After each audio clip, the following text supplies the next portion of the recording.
Hello बच्चों, नमस्कार। उम्मीद करते हैं कि सब कुछ ठीक होंगे और खूब मन लगा करके पढ़ते रहेंगे। तो आप लोगों को पता होगा कि कुछ भी चीज़ को पढ़ने से पहले उसका फुल डिटेल जानकारी होना बहुत ज़रूरी होता है। आप जिस काम को कर रहे हैं, जिस तरफ जा रहे हैं, उस रास्ता का पता होना बहुत ज़रूरी होता है। आप कोई भी काम को कर रहे हैं, अगर उसका आपको पहले से अनुभव रहता है तो आप उस काम को बहुत ही बेहतर तरीक़ा से कर सकते हैं। तो उसी चीज़ को मैं देखते हुए आप लोगों के लिए लेके आया हूँ क्लास 10 का मैथ का सिलेबस, यानी किस चैप्टर से कितना नंबर पूछा जाता है। तो आप लोगों को बहुत ही देख करके आश्चर्य होगा कि मैं किस चैप्टर को कितना इंपॉर्टेंट समझ रहा हूँ और उस चैप्टर से कितना पूछा जाता है। तो यदि आप भी अगर सोच रहे हैं उस तरह के बात, तो ये वीडियो पक्का आपके लिए है। तो देखिए, सबसे पहली बात आपको यहाँ दिखाई दे रहा होगा सिलेबस ऑफ मैथ, यानी मैथ का सिलेबस है आपका, यानी किस चैप्टर से कितना नंबर पूछा जाएगा। यहाँ आपको दिखाई दे रहा होगा चैप्टर नेम, यानी चैप्टर का नाम क्या है। उसके बाद यहाँ पे आपको दिखाई दे रहा होगा सीरियल नंबर, और यहाँ पे आपको दिखाई दे रहा होगा मार्क्स, यानी चैप्टर नंबर यहाँ है, सीरियल नंबर इतना, यानी इस चैप्टर से मेरा कितना नंबर पूछा जाएगा। तो यदि आप देखिए कि कितना कौन सा चैप्टर है और कौन सा चैप्टर मेरे लिए कितना इम्पोर्टेंट हो सकता है, अभी आपको पता लग जाएगा।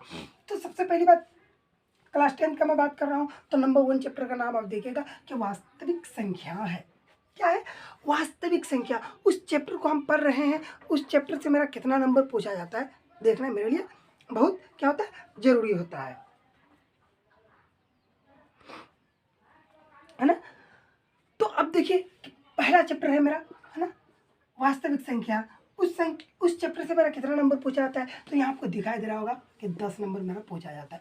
तो आपको इस चैप्टर को उतना ही वैल्यू देना चाहिए, ना कि जिस चैप्टर से 2-3-4 नंबर पूछा जाता है कि उसके तुलना में इसको ज़्यादा वैल्यू देना चाहिए। आपको इस चैप्टर को आपको बार बार पढ़ना चाहिए, तो उस हिसाब से आप इस चैप्टर को उतना ही टाइम देंगे, उतना पढ़ेंगे। उसके बाद नंबर 2 में हम देख लेंगे कि यहाँ नंबर 2 में क्या आता है, बहुपद, जो कि मेरा क्या सेकंड चैप्टर है। उसके बाद दो चर वाले रैखिक समीकरण, जो कि मेरा थर्ड चैप्टर है। उसके बाद द्विघात समीकरण, जो कि मेरा फोर्थ चैप्टर है।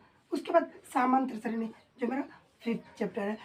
चारों चैप्टर को मिलाकर के मेरा कितना आ जाता है, 20 नंबर पूछा जाता है। ठीक, ये देखिए, ये एक first chapter and second, third, fourth, fifth chapter मिलाकर के आपका 30 नंबर का हो जाता है।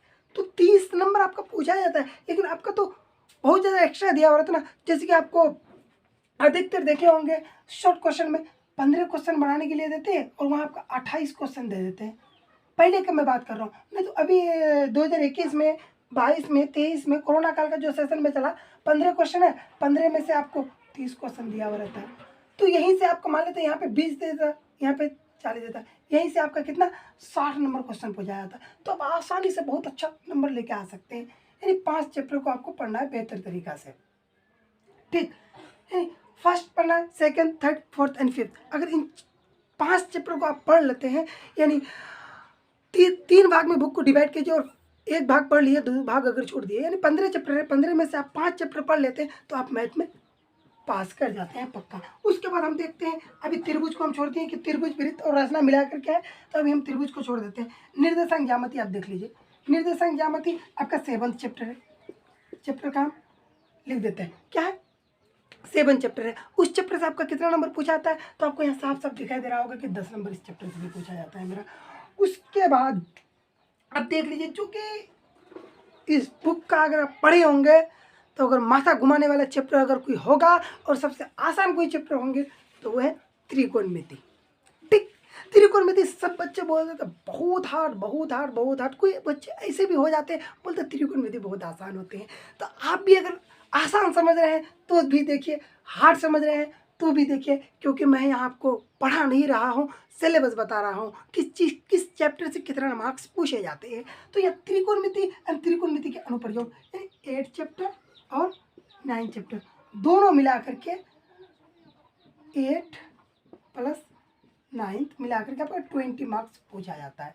ठीक, तो आप समझ ही सकते हैं कि आपको 8 और 9 में कितना टाइम देना चाहिए, कितना रिवीजन करना चाहिए कि इसी से आपका 20 नंबर पूछा जाता है। सोचने वाली है, 20 नंबर यार, देखिए पहले 20 नंबर आपको पूछा जाता है। उसके बाद आप देखिएगा वृत्त से संबंधित पृष्ठ क्षेत्रफल आयतन, यानी 12 चैप्टर और 13 चैप्टर, है ना, दोनों मिलाकर के आपको कितना पूछा जाता है। तो आपको दिखाई देता होगा 2 चैप्टर मिलाकर के यहाँ 10 नंबर पूछा जाता है और यहाँ 2 चैप्टर में 20 नंबर पूछा जाता है। तो आप देख लीजिए, किसी को बाप देता है 10 रुपया, किसी को बाप देता है 20 रुपया, लेकिन बेटा वही है, बुक का चैप्टर 2 ही है, लेकिन किसी 2 चैप्टर से 20 नंबर पूछा जाता है और किसी 2 चैप्टर से मात्र 10 नंबर पूछा जाता है। तो आप सोच लीजिए कि किस चैप्टर को कितना इंपॉर्टेंट आपको समझना चाहिए।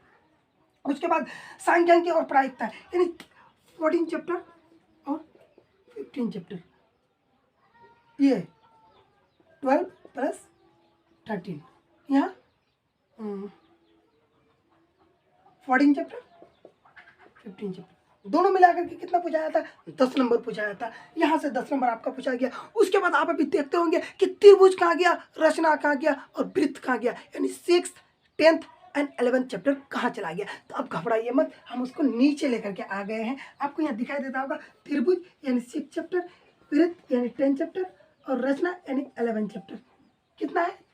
6 प्लस 10 प्लस 11 मिला करके पूछा जाता है इतना। और यहाँ पे आपको दिखाई दे रहा होगा क्या है, फर्स्ट चैप्टर है यहाँ, और यहाँ क्या है, second, third and fourth and fifth, यानी 5 चैप्टर मिला करके। उसके बाद ये तो 7th अपना है ही इसका। तो आपको दिखाई देता होगा कि कितना बेसिक तरीका से हम आपको बता दिए हैं कौन सा चैप्टर में आपका कितना मार्क्स पूछा जाता है और आपको किस तरह से तैयारी करना चाहिए, आप बखूबी समझ चुके हैं अब। और अगर आप आज से भी अगर तैयारी स्टार्ट नहीं की है अब से यारो, तो लग जाइए, वो बेहतरीन अंदाज से तैयारी कीजिए। उसके बाद किस चैप्टर को आप अब तक पढ़ चुके हैं, उस चैप्टर को कितना रिवीजन करना चाहिए आपको, ये तो सिलेबस देखने के बाद ही पता लग गया होगा आपको, मैं बता नहीं सकता। उसके बाद मैं दोबारा आपको एक बार रिवीजन करके बता देता हूँ कि किस चैप्टर से कितना मार्क्स पूछा जाता है। फर्स्ट चैप्टर आप लीजिए, उससे वास्तविक संख्या आपका 10 नंबर पूछा जाता है। उसके बाद second, third, fourth, 5th chapter मिला करके 20 मार्क्स पूछा जाता है। उसके बाद 6th, अभी रुकिए, 7th चैप्टर से आपका 10th मार्क्स पूछा जाता है। 8th 9th चैप्टर से आपका 20 मार्क्स पूछा जाता है।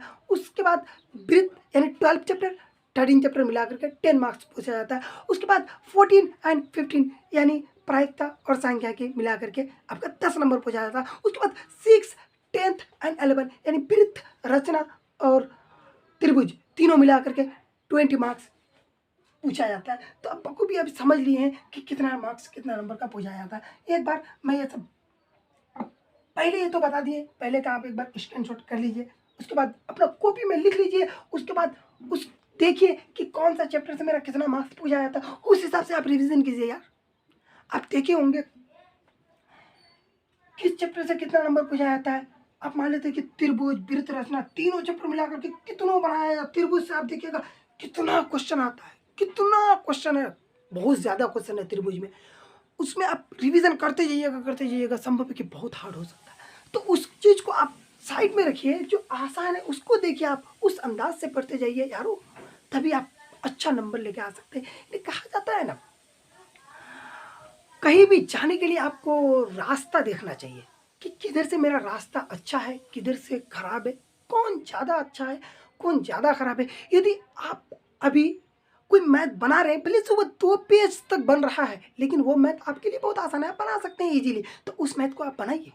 ये मैं नहीं कह रहा हूँ कि आपका आधा ही पेज में कोई मैथ बन रहा है 10-12 स्टेप में और कोई 20 स्टेप में बन रहा है, लेकिन 10-12 स्टेप का जो मैथ है उस मैथ को बनाने में आपको बहुत ज़्यादा समय लगता है। लेकिन जो 20 स्टेप का मैथ है, लेकिन उसको बनाने में आपको बहुत ही कम समय लगता है, तो आप उसको बनाइए ना।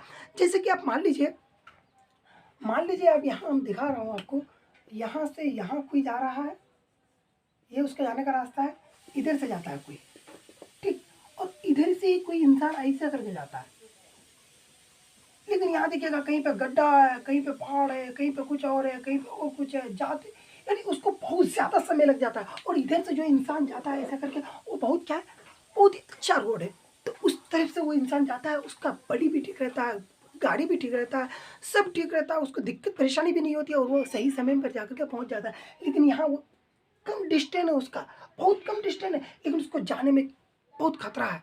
तो वही मान लीजिए ना, जो आपका मैथ ज़्यादा हार्ड लगता है, तो उसको आप भले से वो बहुत छोटा है ना, लेकिन हार्ड है, संभव है कि इधर से फंसेंगे तो क्या पता कहीं माइनस प्लस में मेरा गलती हो सकता है, कुछ हो सकता है, तो उसको छोड़िए, आप सीधा वाला पकड़िए, सीधा पकड़ करके आप निकल जाइए।